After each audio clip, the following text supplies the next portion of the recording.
Top headline में आपका स्वागत है। मैं हूं खुर्रम शहजाद और आप देख रहे हैं न्यूज़ 18 का डिजिटल प्लेटफॉर्म। आज सुप्रीम कोर्ट में एक अहम सुनवाई होने वाली है। दरअसल जिस तरीके से वक्फ अमेंडमेंट एक्ट को लेकर 150 से ज़्यादा याचिकाएं सुप्रीम कोर्ट पहुंची थी, आज इस पूरे मामले में बहुत ही अहम पेशरफ्त होने जा रही है, क्योंकि आज दो घंटे जो है दोनों ही पक्षों को, दोनों ही पार्टी को दिए गए हैं। जो विरोध करने वाले हैं या फिर सरकार,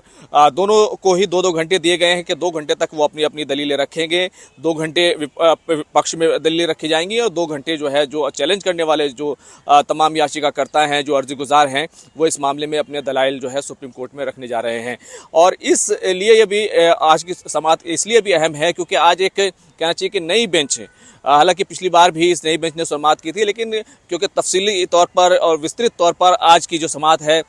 वो पहली बार होने जा रही है, तो खास तौर से निगाहें रहेंगी, क्योंकि चीफ जस्टिस ऑफ इंडिया जो बी आर गवई हैं वो इस मामले की समाअत करेंगे और एजी मसीह जो है वो इस मामले की समाअत करेंगे। यानी कि पहले जो समाअत हो रही थी, पहले जो हेयरिंग हो रही थी वो 3 रुकनी बेंच कर रही थी, लेकिन अब जो समाअत हो रही है वो 2 रुकनी बेंच कर रही है। लेकिन चीफ जस्टिस उसमें भी शामिल थे, यानी कि पहले संजीव खन्ना इस मामले की सुनवाई कर रहे थे और अब बी आर गवई इस मामले की सुनवाई कर रहे हैं। पिछली बार दोनों ही जो पक्ष हैं उनको ये कहा गया था कि वो शॉर्ट नोट दाखिल करें, तो दोनों की तरफ से शॉर्ट नोट दाखिल कर दिए गए हैं। सरकार की तरफ से भी शॉर्ट नोट दाखिल किया गया है और इसी के साथ साथ जो अर्जी गुजार हैं, जो याचिका करता है और इस पूरे एक्ट को चैलेंज करने वाले जो अर्जी गुजार हैं, उन सभी के वकला की तरफ से भी शॉर्ट नोट दाखिल किए गए हैं। लेकिन अगर देखें इस पूरे मामले को लेकर आज एक अबूरी हुक्म जो है, जो एंट्रीम ऑर्डर है, वो ज़रूर आ सकता है और इस पूरे मामले की समाअत जो है वो 3 नुकाती एजेंडे पर जो है हो सकती है। 3 नुकाती जो है पूरे मौजू पर हो सकती है। जो सबसे अहम मौजू है वो वक्फ बाय यूज़र का है, यानी कि वो तमाम वक्फ की वो तमाम संपत्तियाँ, वो तमाम जायदादें, जैसे दिल्ली की जामा मस्जिद है, जो यूज़ के हिसाब से, जिनको सैकड़ों सालों से धार्मिक यूज़ में लिया जा रहा है, यानी कि नमाज़ पढ़ी जा रही है या वहाँ पर कब्रिस्तान है, वहाँ पर लोगों को दफन किया जा रहा है, तो यूज़ के हिसाब से जो संपत्तियां वक्फ बाय यूज़र हैं उनको वक्फ बोर्ड की तरफ से वक्फ घोषित कर दिया गया। तो उन तमाम संपत्तियों को लेकर जो है क्या सरकार उनको डिनोटिफाई करेगी, क्योंकि ये जो पूरा नया एक्ट आया था, इस एक्ट में ये कहा गया था कि सरकार जो है अगर किसी मामले को देखती है कि उसके कागजात नहीं हैं या फिर उसका रजिस्ट्रेशन नहीं है तो उसको डिनोटिफाई कर सकती है। तो एक इस पूरे मामले में जो है पहले ही सरकार की तरफ से एक तरह का जो है आश्वासन दिया गया, यकीन दहानी कराई गई कि वो इस मामले में कदम नहीं उठाएगी। लेकिन इस पर अभी तक एक्ट पर क्योंकि कोई भी जो है हुक्म जो है वो नहीं आया है, तो इस पर एक अबूरी हुक्म आ सकता है, अंतरिम ऑर्डर आ सकता है कि आप जो है जब तक इस मामले की समाअत पूरी नहीं होती, आप इस मामले में कोई भी कदम नहीं उठा सकते। तो एक अबूरी हुक्म आ सकता है। लेकिन साथ ही साथ एक दूसरा जो पहलू है जो इस मामले का काफ़ी अहम है, जो शुरू से ही मौजूद बहस रहा, कि वक्फ बोर्ड और सेंट्रल वक्फ काउंसिल जो इदारे हैं सरकार के, उनमें जो गैर मुस्लिम की नियुक्ति का इशू था, उसमें एक्स ऑफिशियो के अलावा दूसरे किसी भी गैर मुस्लिम को जो है वो नहीं रखा जाना चाहिए। ये इस बात को चैलेंज किया गया है, तो इस बात पर भी एक अबूरी हुक्म जो है वो आ सकता है, गाइडलाइन आ सकती है। लेकिन इस मामले का एक और अहम पहलू है जो वक्फ बाय यूज़र से जुड़ा हुआ है। अगर सरकार को किसी मामले में शक होता है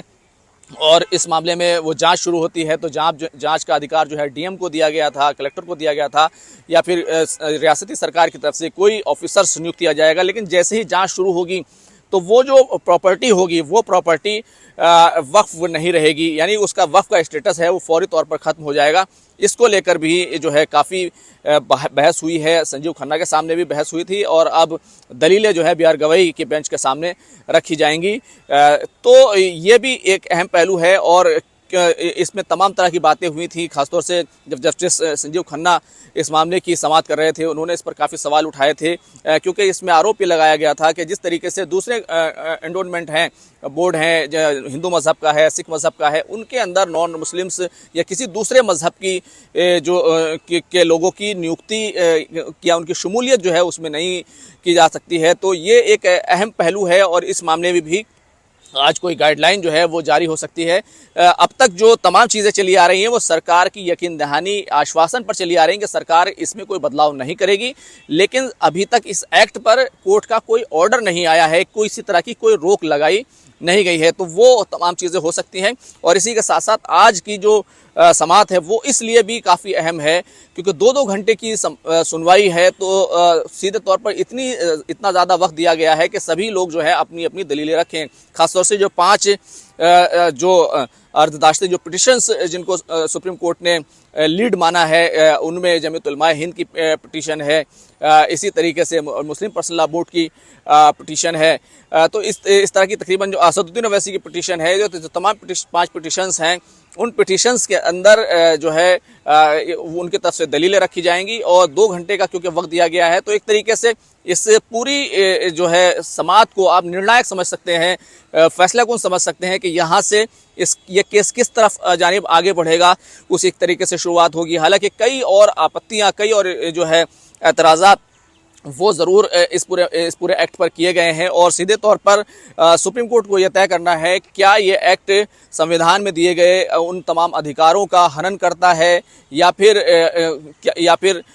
ये एक्ट जो है उनका हनन नहीं करता है। ये जो है सुप्रीम कोर्ट को तय करना है। खासतौर से आर्टिकल 25, 26 और 15 का जो इशू है उसको लेकर के जो है सुप्रीम कोर्ट को तय करना है, क्योंकि एक बड़ी बात ये कही जा रही है कि आर्टिकल 26 में 25 में जिस तरीके से कहा गया कि आपको अपना धर्म इख्तियार करने का और साथ ही साथ आपके जो धार्मिक जो भी कामकाज हैं उनका मैनेजमेंट करने का अधिकार जो है वो दिया गया है। अब क्योंकि नॉन मुस्लिम्स को वक्फ बोर्ड में शामिल करना ये एक अलग बात है, हालांकि सरकार की तरफ से जो दलीलें दी जाती रही हैं उसमें कहा जाता रहा है कि हम सिर्फ मैनेजमेंट करना चाहते हैं और उसमें बहुत सारी दलीलें दी गई हैं। एक दलील ये भी दी गई थी कि अब तक वक्फ की जो इतनी बड़ी संपत्ति है, इतनी बड़ी जायदाद है, उससे किसी तरह का रेवेन्यू जनरेशन नहीं होता, तो इस पूरे मामले में काफ़ी करप्शन होता है। इसको जो याचिका दाखिल करने वाले लोग हैं, जो इस एक्ट को चैलेंज करने वाले लोग, उन लोगों ने भी माना है कि ज़रूर इस तरह की चीज़ें हो सकती हैं, लेकिन एक्ट को लेकर उनका ये कहना है कि इस एक्ट में इन तमाम चीज़ों को कंसीडर नहीं किया गया, यानी इन तमाम चीज़ों पर, यानी कि उसमें अगर करप्शन होता है तो उस पर रोक लगाने के लिए कोई कदम नहीं उठाया गया है। अलबत्ता वक्फ बोर्ड से जुड़ी हुई जो संपत्तियां हैं उनको छीनने का कुछ प्रावधान किया गया है। ये तमाम बातें जो है सुप्रीम कोर्ट के सामने हैं। कुल मिलाकर आज की सुनवाई जो है वो इसलिए काफ़ी अहम, एक तो नई बेंच सुनवाई कर रही है और साथ ही साथ 2-2 घंटे का समय जो है दोनों को जो है वक्त दिया गया है कि 2 घंटे तक आप अपनी दलीलें रखें और इस पूरे मामले में कोई अबूरी हुक्म जो है वो ज़रूर आ सकता है। खुर्रम शहजाद, न्यूज़ 18, दिल्ली।